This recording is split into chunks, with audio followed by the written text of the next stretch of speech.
Hey, it's Alex. I know I said in the last video that this one would take even longer, but I've done a whole lot of stuff, and, well, not a whole lot of stuff, but I've done stuff, and I really wanted to make a video. Most of it isn't really that exciting. I've just been doing a lot of optimization, but I did some upgrades to the graphics, and I'd like to show you guys what I've done. Someone mentioned in the comments that I should enable anti-aliasing, and before now I couldn't do that because of the way I coded the walls. You see, to get the black stroke exactly where I want it on the walls, I couldn't just have the textured blocks. I had to draw extra triangles or extra planes that were meant to kind of blend in to these blocks and look like they were part of the wall that had the proper size lines on them. So for example, if I had a horizontal wall like this, I was drawing another plane on top of it, but only on the ends, so I could get that black stroke around the end of the wall. This was fine without anti-aliasing, but with the anti-aliasing turned on, GameMaker would blur the edges of the extra plane, making the edge of it visible, and it broke the illusion. You can see what I'm talking about right here. So I recoded the wall graphics.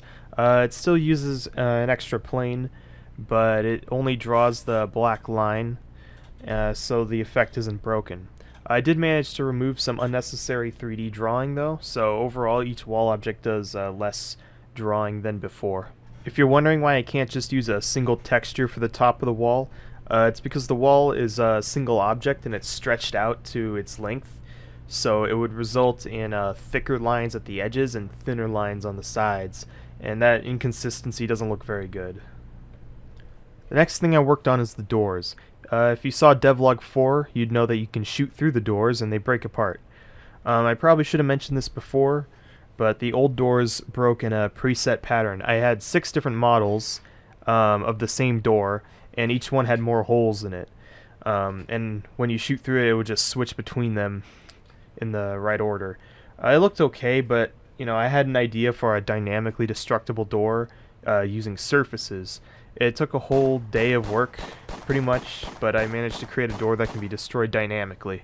They work by placing transparent holes into the door's texture. I have 2 surfaces, a surface for the door texture and a mask surface.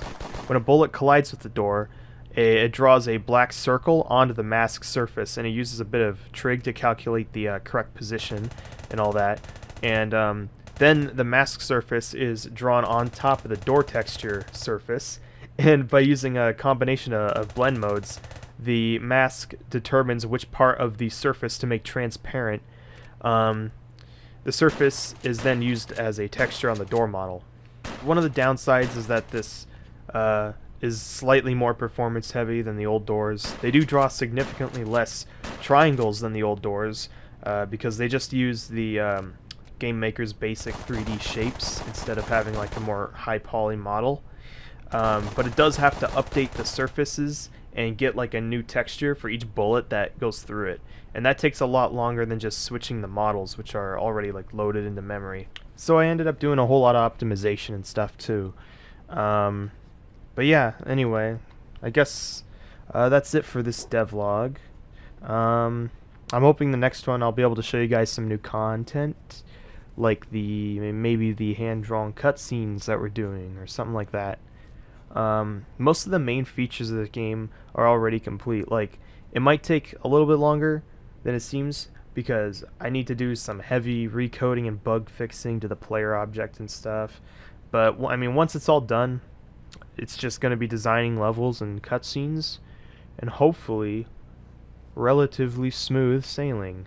So until then, see you later.